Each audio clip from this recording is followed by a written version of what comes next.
All right, we're here. We're here, everybody, and we over here. It's unfortunately we don't have video on this one because one of us here looks like he's about to go and either fight Eminem or go and be the progenitor of the Batman. Look. You know that we both had a long weekend, and All both right, had long work days. So I'm just like chilling right now. But I'm Demetrius, I'm Demetrius, and Meet Meets presents. the Blerd City podcast. All right, so we are coming to you with the Last of Us season 2 finale. Well, finale recap. So we're gonna. In our previous episode of this, we covered episodes 1 through 4. For this one, we will be covering episodes 5 through 7 with a brief recap, mostly just talking about the major plot points and kind of just how we feel about the season and the series moving forward. For what's next week on the pod, we will be covering we will finally be getting into our Uchiha character studies. So we're going to be starting next week with Itachi, followed by Sasuke, and then Madara. So before we jump into this recap, we will definitely be needing the legal spiegel. Yep. So the purpose of this podcast is to explore digital and print media. All sources we reference are owned by their respective companies, and our thoughts and opinions are strictly our own and reflect no biases or corporate agendas. Your discretion is highly advised. All right, for the Pulse of the People, for those new to the recap episodes, usually we start off with Pulse of the People, just get a general feel about how people are feeling about an episode of the week. In this case, mainly how people are feeling about the season finale and end of this season 2. Meech, how are you feeling? I feel like our prophecy has come true. It really has, and while I'm both glad it happened, I'm also kind of peeved at where they left it off at. I'm like, bruh, why? Well, actually, I know why, because y'all wanted to milk us for all we got, but Well, we'll talk about that. Oh yeah, but the people apparently there's a huge drop off in viewership from the finale of this season in comparison to the first one. But do keep in mind that it was Memorial Day weekend, so yeah, gonna need to. So yeah, that's part of the reason. But then there's also people there like, I mean, it's all right for a finale, and then other people are like, bro, why there? Yeah, so from what I'm hearing, it's split like we thought it would be, basically because of what happened. Comparing it to the game, we both are aware of what happened in the game. You played it. I watched the walkthrough game movie of it, knowing, if this is just going to be a spoiler at the top, since we've already covered episodes 1 through 4. If you haven't, just, go back and rewatch it. So, like, we know with Joel dying, that was obviously going to affect a lot of people. But with just the season 2 finale, I believe some people will get more into it, feel some type of way about Ellie more quickly than they would in the game, I would say. But a lot of it was kind of what I've heard is mostly writing and just how the depiction of the character, which we'll dive deeper into. That's kind of what I've been sensing. And since Abby has only been in about 2 to 3 episodes, and like briefly outside of episode 2, where she does what she does, we haven't seen that kind of hatred for it. But as we get deeper into the discussion, we'll talk more about what to expect in season 3. Mm-hmm. Well, definitely, and of course, we're not going to spoil exactly what happens in season 3. Yes. Well, even though, like, if y'all just go play the game or go watch a walkthrough, you know what happens. But to the layman who don't have that type of money or time, whoever doesn't have that money or time, then it's whatever. Just go to YouTube and watch it. But with that, we'll jump into the recap. So again, it'll be a brief recap of episodes 5 through 7. So spoilers incoming in 3, 2, 1. All right, so for episode 5, Feel Her Love, it starts off with the WLF. They having a whole operation with Leon and Elise.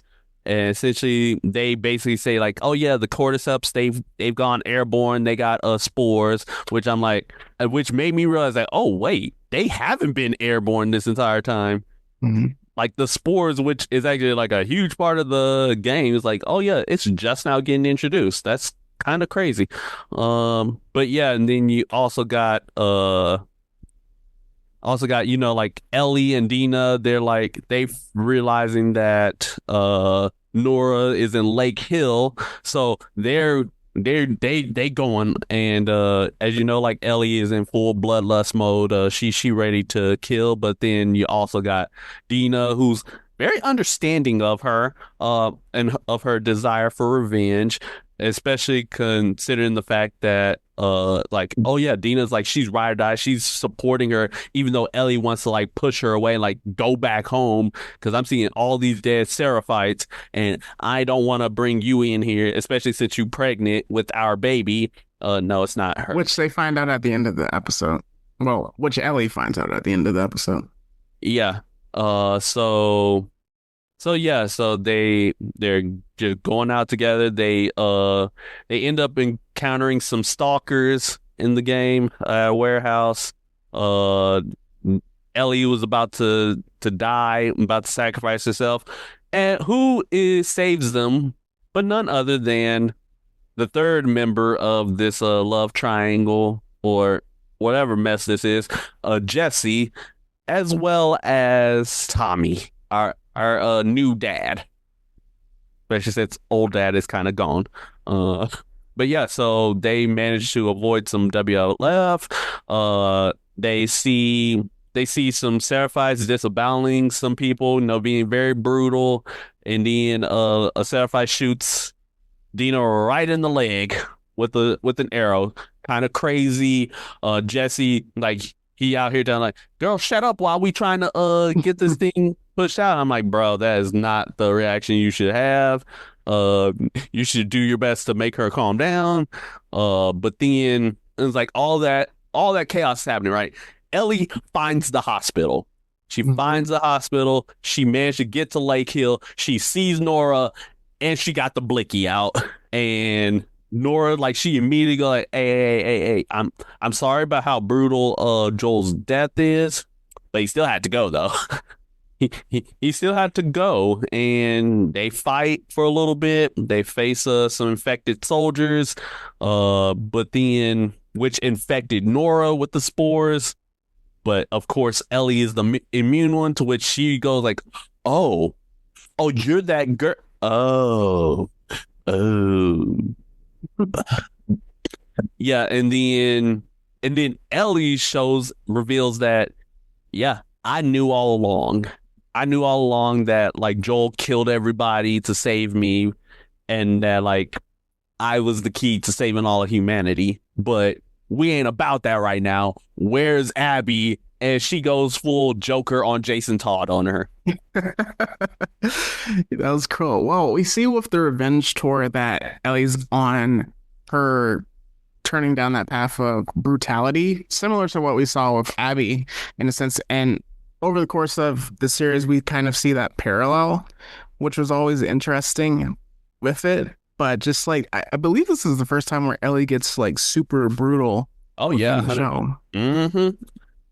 Yeah, at least like to an actual person and not because if it's like a regular person, she uses like fight, self-defense and all that. No. She's going out of her way to beat the brakes off of Nora. And just like that, just juxtaposition between season one, where we see her interactions with, the two brothers and how she was just like, finally made a friend in him, the little one, and that he ended up in just like over time, how she became colder and colder and colder to people. And ultimately, like in the season, losing who is her dad, that just changing her completely. So the brutality of Nora, and then where that ends off, we then go to episode 6, which is a flashback episode, which a lot of people considered either one of the two best episodes of the season, if you want to get into it. Oh yeah, so it starts off in 1983 with Joel and Tommy. Turns out like they were And like they're pretty much like on edge, due to their father. Uh it turns out like he was like there's his father Javier. It turns out like Javier's like was abused as a kid, and basically like, hey, I want you to do better, Joel. Then right then right afterwards, right, like pretty much Ellie and crew are in Jackson. It's like her 15th birthday. Ellie like burns her arm to cover like her bite mark because, hey, as people see a bite mark, either she gonna get clapped right then and there, or she has to reveal she's immune, which would be crazy. But yeah, Joel gets her a cake and a guitar. Then like her 16th birthday happens. She gets like go on top of a dinosaur statue. You get her 17th birthday where it's shown like she was smoking. Uh, she was smoking and getting it on. And essentially like you seeing like like Ellie grow up, and also slowly seeing like their like the beef between them, like the distance between them growing, because of the fact like, oh yeah, because essentially Ellie moves out, and then it's like her 19th birthday is when she starts thinking like, hold on, what Joel like told me like ain't right. But then they go on patrol together. They find Eugene, who was bitten, and he wants to like go see his wife one more time. I think spawned. And then, but yeah, so yeah, Ellie wants to go, and Joel kills him. Is like, why? He told him, "Go look at the flowers, Eugene." Nah, not that. But yeah. So essentially, like Ellie, like she sees that, and then sees like Joel lying to Gail, saying like, "Oh yeah, he killed himself." Basically, like she blows up at them, like, and Mhm. exposes everything, and then after the New Year's party, that happened all the way in the earlier episodes. Like essentially, Ellie is like, "Hey, just tell it to me straight. Mhm. I ain't here for the lies. I ain't here for none of that. All right." And Joel admits it, basically saying like, "Hey, yeah, I did what I had to do to save you, but doomed humanity." And I was like, "Wow, you really did that because you took away my life purpose to save these people." And he's like, "I have no regrets because I love you like a daughter, and I only want to like what's best for you." And then she's like, "I I don't know if I can forgive you, but I'm willing to try to forgive you." And of course, we know what happens to him like right after that. And it returns back to the present where Ellie returns to the theater after beating the brakes off Dora. That scene is so beautifully acted with just how Pedro Pascal as Joel, he doesn't really like say, "Yeah, I killed everybody." She's asking him questions, and he's just like crying and he's nodding because he's like too afraid to admit it, which parallels even the first episode where the doctor is like, "Hey, you did something terrible. Stop wasting my time. Just tell me what you did." And you can see him tearing up and he's like, "Yo, I'm a good person. Yo, I do the right thing." And with that now just being exposed because Ellie, even with saying that, "Hey, you killed Eugene" in front of the wife, it was kind of just like with him being like, "Yo, you lied to me so easy. You lied to me so easily then," and it was the same exact face you had I when you said that, "Hey, you saved me from the hospital" or whatever. So I think what's really interesting because the creators of the show officially confirmed that they could have made a cure. I believe it was always kind of ambiguous whether they could or not, but Yeah. it's really interesting to see, especially as we get into the next episode, how they. I don't want to say doubling down because we haven't reached the end of the series yet, but just like really hammering home the point of revenge is bad, and there was a reason Abby did what she did. Oh yeah. Yeah, for sure, for sure. Because it cuts now. Because now we get to episode 7. where it all goes down because it's called convergence and it's convergence for a reason because good heavens. All right. So Ellie comes back and she literally like spills her guts out to Dina, basically telling like, hey, Joel like killed all the fireflies in Salt Lake City to save my life, and Abby's father was a casualty, and this really unnerves of Dina a bit. It really unnerves her. She wants to leave and go home, and they still in Seattle, and her and Jesse go and try to find Tommy, and they're arguing the whole time because Ellie's just out here doing the most Mhm. out of this out of the revenge, and like putting like the lives of everyone they care about in danger. uh then the WLF, they assault the Seraphites. This is where Jesse finds out that Dina's pregnant with his child, and he's like, wow. And basically, he waved a flag the entire episode from that point on. Yep. As soon as a baby daddy finds out that his ex is pregnant with his child, you kind of knew. You kind of Jesse knew. Jesse would have been better served just wearing a shirt that said "I'm going to die" at the end of the episode because he kept saying, "Yo, I have to live. I have to live. It's like, We're gonna please, get back. I'm gonna take care of my kid." I'm gonna take care of my kid. I'm loyal to the community. I'm like, Oh my God. oh no, I liked you.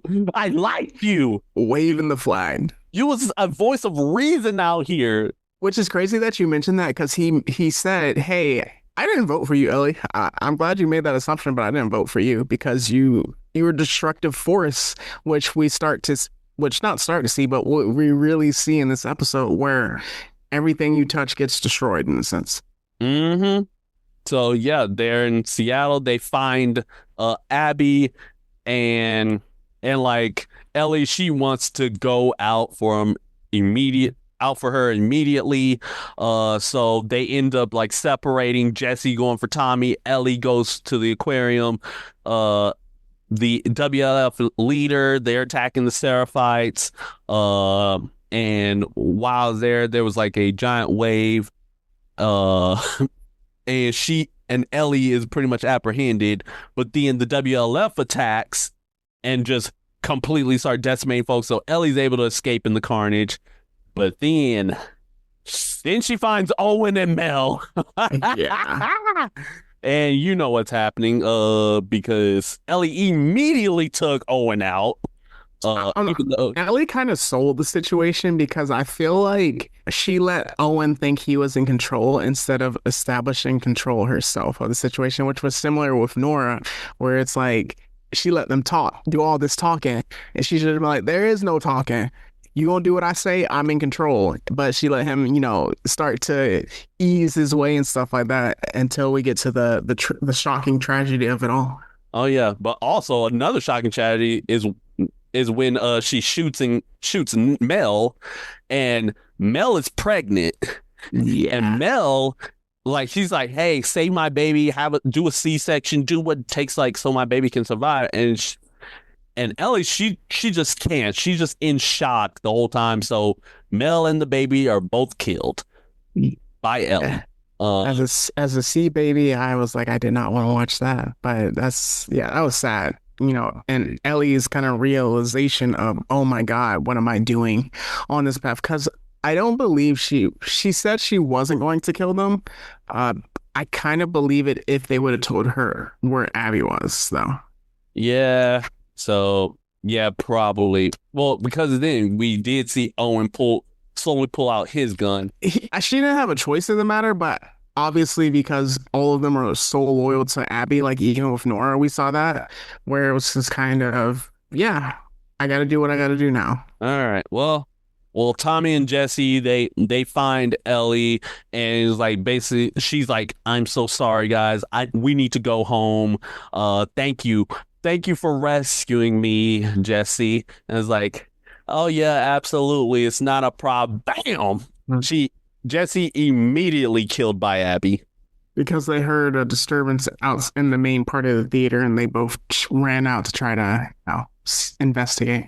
Which again, skin to win because we ain't investigating nada. All right. I don't care. So, but yeah, our prediction came true. Jesse dead. Tommy is being held at gunpoint, and Ellie like she's starting to like see like oh the Joel in the situation. She's begging. She's on her knees begging Abby to like let Tommy live, and pretty much reveals like she's the killer. Abby, she's like she's basically in full like anger, grief, revenge mode herself. Is like, Cycle. yeah, and he's like, hey, you wasted the chance I gave you to live. And then this is where the part that got people mad. You hear a gunshot, and then it cuts to 3 days earlier. Yep. And that's where and it cuts like on Abby's perspective, and that's where the episode ends. Or the Yes. season ends. Yeah, so they definitely pulled a Walking Dead, and we're probably not going to figure out what happens until 2027 or 2028, based on how the release of HBO Max TV shows go with Yep. the years. But how are you feeling about these last 3 episodes? That's it. I think it's pretty good. It's like they're kind of they're somewhat expanding a little bit upon the game with different aspects, like you seeing Dina being actually more of a active character despite getting a shot in the leg, you know what I'm saying, and being pregnant. Like it makes Jesse's like death kind of hit slightly harder because like you're actually having more of a chance to like be with him, and him actually still being the voice of reason throughout everything. Like Mhm. you're seeing, like again, it's just expanding upon it. I think it's like it was a goodish story. I just had that feeling like there was no way they're gonna adapt all of Last of Us Part Two into like a 7 episode season unless they rush through everything, which I'm glad they didn't. Yeah, for me, it's been a bit of a roller coaster in terms of. I feel like it's been solid, definitely trending like episode 5. Revenge story. We finally get to see Nora. I feel like everybody was still on board with Ellie. Episode 6, absolutely incredible. I think that and episode 2 are the episodes that people have kind of been talking about the most from this season. Obviously, episode 2 being the most shocking one, and episode 6 being like a rehabilitation therapy session for everybody. But I think in just episode 7, knowing that it felt kind of rushed for some reason. I mean, I know like there is a perspective change, and this was like one of the main reasons people got so mad in the game where should I say this? Well, essentially you're in Abby's perspective for a very long time, and then also the ending of the game is what really took people off. But it's definitely interesting. I definitely want to see in season 3 how far they take Ellie's character, because I know they're making a point to say, hey, revenge is bad. This is not good. Stop getting in your feelings about this, which a lot of people are in their feelings about with it. But understandably, they're kind of making her not likable at all. And as the protagonist, that's kind of hard to follow, because then so where you're kind of going to be we both know how it ends, but at the end of it, you're kind of sitting like, what did I watch? And I feel like a lot of people don't want a lesson on morality in an apocalypse show, but at the same time, what is so good about the show is even with season 1, that's a morality question. The train on a track, do you take out a group or do you or take out the one? So Yeah, and then also another thing about that is that like when like just a little bit about the game is like again as I said, we are getting into Abby's perspective, and let's just say at a certain point you do encounter Ellie again, except you ain't playing as her for like yeah, for a certain point in the game. So it's like I'm starting to think like they're going down that route where in order to make you more like to more sympathetic towards Abby while also similarly kind of demonizing Ellie a bit, similar to how they tried to do in the game. Mhm. But that kind of doesn't work, especially since you had a chance like to follow Ellie for a whole season beforehand, and you just basically shoehorn this other character in. I also think the fact that is in the game you are Ellie, like it's not like with the show, it's like Ellie is a character that you're watching make these decisions, you know, how they move and whatever. When you're playing the game, you are the character. You are Ellie. You are the one like going on the missions, being effective, taking people out. I don't believe there's any decision choices, right? Like it's not like any decision based game type. So you're obviously following the story because there's one thing at the end that a lot of people would have chosen, which they didn't get the chance to choose. But with that, yeah, I just think it's tough with that because man, you know we're so used to the revenge story, and I know in the last episode we talked about how you know say a John Wick, how he is in the wrong with it, or how Joel is in the wrong. Depending on perspective, Abby is right, or Abby's wrong. Ellie's right, or Ellie's wrong. But either way, you see the revenge just going deeper and deeper. And I think that with this, they're trying to emphasize it early on so that when we do get to the end, they're like, hey, you see the point of the game too. Yeah, absolutely, absolutely. And also again, it's like the just the aspect of just this dynamic of Abby and Ellie. It also goes to show like the whole thing that like the theme of this season, which is revenge is the poison, a cycle of hatred, if you will. Shout out to my goat. All right, so with that, we can get into our MVP or off of the season. Which way direction are you going? Oh, this is tough because you can make arguments on both sides that this one person fits on both sides if you're thinking about it, depending on whose perspective you're going down. But I'm gonna have to give a bit of no. Yeah, op of the week kind of goes to Abby a bit, especially for taking out my boy Jesse, who in my opinion was my MVP because of just how level-headed he was throughout this whole shebang and was slowly able to get Ellie out of her funk until he got clapped. Yes, out of her petulance. Yeah, so yeah, as I said, like Op, Abby, MVP, Jesse, for however long we got him. Do you have an MVP of the season as well? That one was hard for me. Oh, that one's very tough considering how this season is technically not finished. Yeah, you're right. It's technically not finished. Even though we know what happens, yes, we have to like keep it in the context of that season. And I honestly can't really give anybody anything right now. The closest I came was Dina because like when Ellie was like, hey, I'm going for revenge, I'm going to Seattle, and then Dina was like, hey, how are you going to get there? What are you going to do? What kind of guns are you going to bring? What are you packing with the horse? What kind of clothes do you need?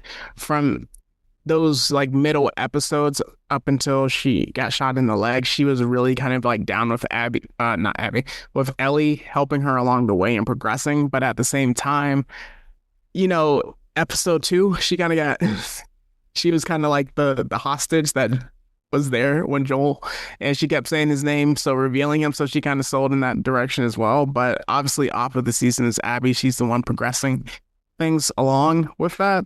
So yeah, it's hard to give an MVP right now. Yeah. Almost nobody gets it. So with that, once we wrap up to the end of a season, we usually go hit or miss based on the success of the season, and then just like feedback how people are feeling. Meech, what you got on it? I'd say it's a hit. It's like people still love the show. It's still just as divisive as it was, but many critics find it to be a success. Some people find it success, myself included. Despite that, to where like, hey, we get to have these discussions and like talk about, hey, was Abby right? And that's not a conversation people are wanting to have, you know? But yeah, I'll give it a hit. I do think it's a sensitive hit. Definitely people are torn on it. I think season 1, because obviously we weren't presented with that dilemma that we have now in season 2 of right or wrong. You know, obviously with Joel and Ellie, we had 2 protagonists that we were rooting for. There was a clear goal to it. and the series itself wanted you to root for them and that goal up until the end. For season two, obviously the show is being written in a way where it's saying, hey, this you shouldn't like this character, which is kind of tough when you're watching it. And then also, Joel was in 3 episodes and in a 7 episode season, and 2 of the episodes were the best episodes in the season, which kind of like, talks about how strong your new protagonist is, which is kind of tough with in that perspective. But I will say it is a hit overall.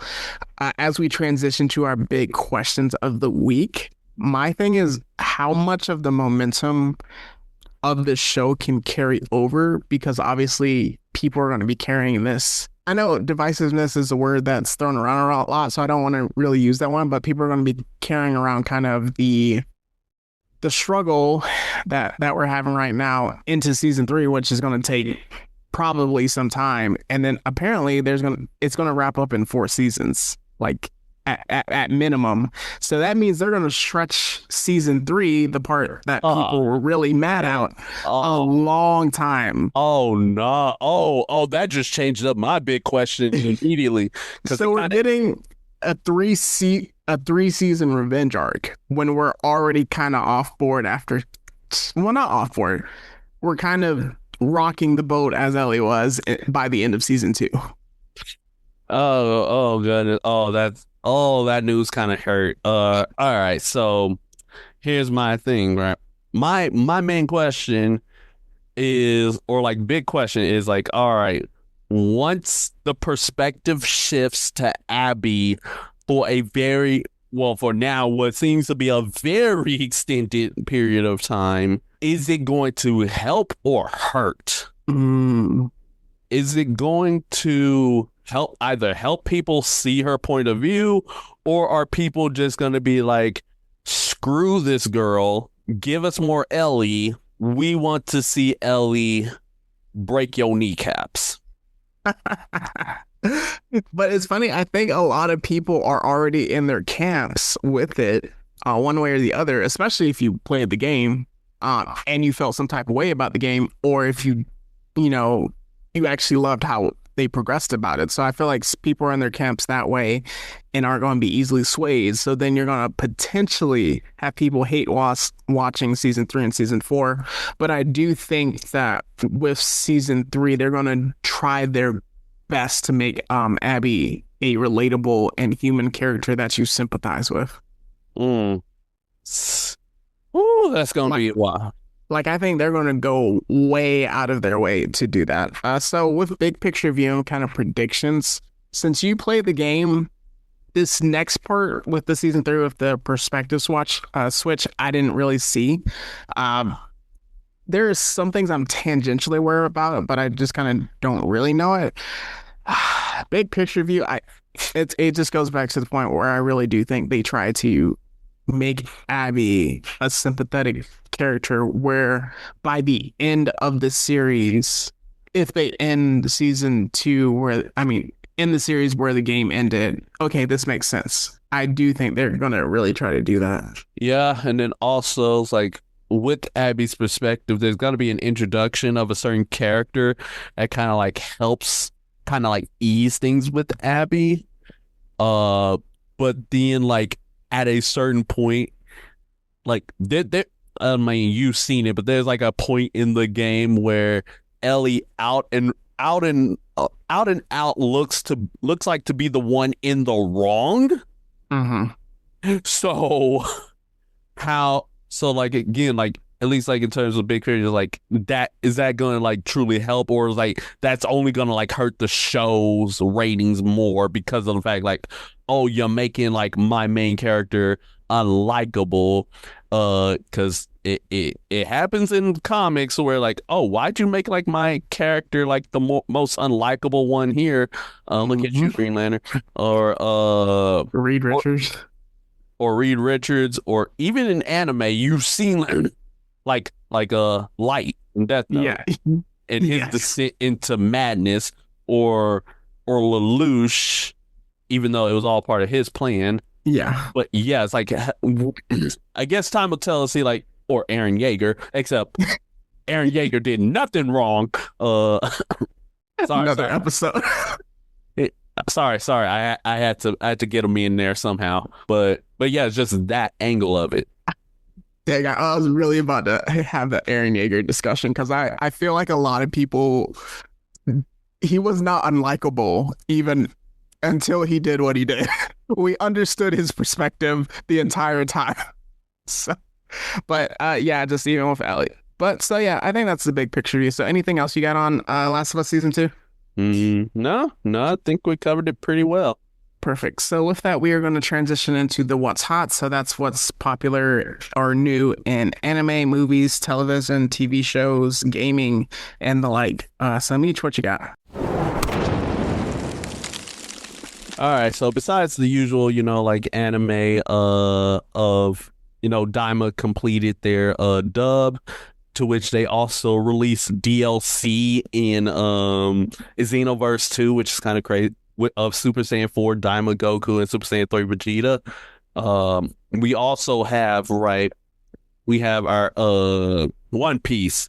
You got My Hero Academia Vigilantes, Go Go Loser Ranger, which again, phenomenal flames. Even comics, I actually do want to mention Marvel and DC have finally crossing over again, and they released what the first crossover is: That's crazy. Batman and Deadpool.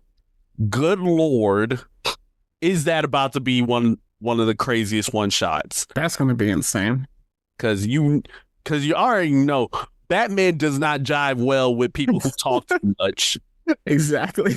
And Deadpool, the fourth wall break with Deadpool, like, oh yeah, this intercompany crossover. Wow, somebody must be broke. And then Batman trying to stop Deadpool and each other. I'm like, man, get your rip off Moon Knight looking. Oh wait, hold on, you're the original. Whoops. Absolutely. Yeah, so we got that, Miles Morales still out here, Peter Parker actually attempting to make a name of himself, but then Ultimate Peter is still the best Peter. I'm saying nothing more about that. Just read Ultimate Spider-Man. Keep on going.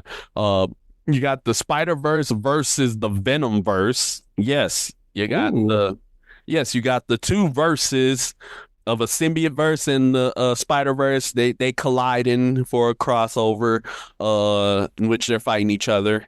We got to see the Mary versus Peter. Ooh, no. Actually, she's not in it.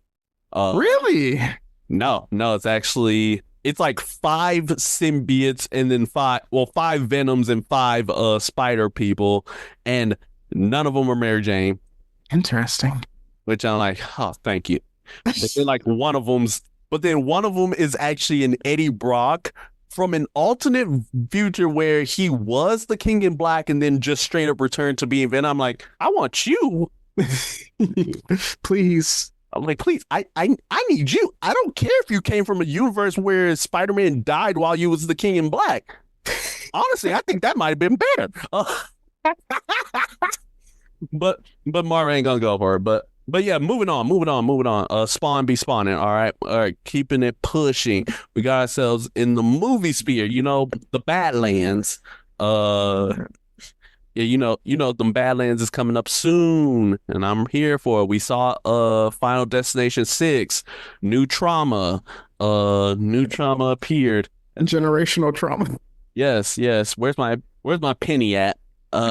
Stop. That's why they're going out of production now. Exactly. Also, speaking of, we're just gonna touch into real life. The Annabelle doll's on tour, right? On tour? Yeah. The Annabelle, the most haunted doll in the United States, is on tour, and then they lost it. Did they lose it or did it escape? That's the question. They can't find it. Oh, that's not good. Where do they lose it at? That's what I need to know. Its last known location was San Antonio. What? Why'd you tell me that? No. You asked for it. Why? You asked for it. So it's somewhere here. It's too close. It's too close. We are cooked. somebody called the National Guard. Actually, somebody called Prevost. We need some Chicago energy right now. We need something from the Chi-Town because I'm too. oh no, it can't be me. It can't be me. I can't go out like that. I can't go out like that. All right. But that's all I got. What you have? All right. In gaming news, EA College Football 26, I believe, has a July release, but it also, we have the two cover athletes for it, and then different covers as well. TV shows Weak Hero season 2 dropped. It's a K drama. With that, it is so, I started watching season 1. It is so good. Next we got Lazarus on HBO Max, kind of like a spiritual successor to, in a sense, Cowboy Bebop in terms of the style, how they use the animation and the music with it.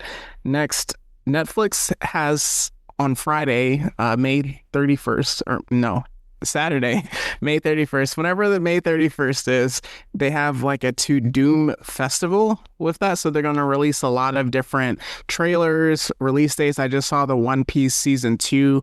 It wasn't an announcement trailer, but it was a teaser trailer. We're getting our boy Chop Chop. So I'm excited about that. Next, Gen V season 2 was confirmed / announced for that. So, oh, you're making a face, Meech. Let's talk about it. Chance, man. You're right. Yes, that is. Yeah. Oh yeah, and also yeah, actually two other things. On Netflix, I recently watched Forever. Go watch it. It's actually really good. It's actually really good. Some people have cried. I am not one of them. Is that a telenovela one or is it... No, Forever. It's black owned, and it's just about the woes of two elementary school lovers who reconnect in high school. And you see the woes of that relation. And then finally, Five Nights at Freddy's officially dropped on Dead by Daylight. In the PTB right now, the killer is Springtrap, and he got jump scares. He actually has jump scares built into his kid. So whoever's, I'm gonna have to give him a play. I have to give him a play. Nice. And then just to quickly wrap it up, Severance season 2 obviously released recently. I've been going through season 1. Absolutely incredible show. We have Karate Kid Legends that is releasing this weekend. Mission Impossible, the quote unquote final one, is coming out. Has already come out. Bring Her Back. The creators that did Talk to Me, they're releasing a new horror movie. That one looks so unsettling and Talk to Me was unsettling, but this one looks like even worse than that. So that's something, if you're a horror fan, to be excited for. And then obviously Lilo and Stitch was another thing that's released in theaters. So with that, we can get into our plugs and get up out of here. All right, so for our Instagram, X formerly known as Twitter, and Threads, we're on the Blerdizens22. Like, comment, subscribe, stay up to date on all notifications. We have our Discord linked in our Instagram page for pure degeneracy. We have our YouTube and our Patreon under Blerd City Pod. You want to donate some extra cheddar, get access to very exclusive episodes never before seen. We also have our email address, blerdcity22@gmail.com. You want to send episode suggestions, your thoughts on The Last of Us season 2 and your prediction on season 3, questions for our Q&A sessions and the like. Hey, go ahead and shoot us an email. And if you want to send hate mail, go ahead and do so. It only goes into the spam box. Finally, I am the Jedi born on Mustafar on Instagram and TikTok. However long we got TikTok left. And what you got? All right. For my individual author pages, we have my Instagram, that is at Metri_dash, that is METRI_DASH. For my X/Twitter, that is at the Mad-16. And if you're interested in my book, Phantom Reckoning, that is available on Amazon, Barnes & Noble, and Kindle. So again, we will be coming back next week with our Uchiha character study when we touch on Itachi. Kicking that off, then we're going to proceed with Sasuke and Madara. So, as we always do, we like to leave you with some words of encouragement. Meech, what do you have? All right. So, for my words of encouragement is that try your best to understand the other's perspective before you go out trying to get revenge. because otherwise you may both end up blind. All right. And as we always say, it's not goodbye forever. It's just goodbye for now. And that's the Blerd City Podcast. See ya later.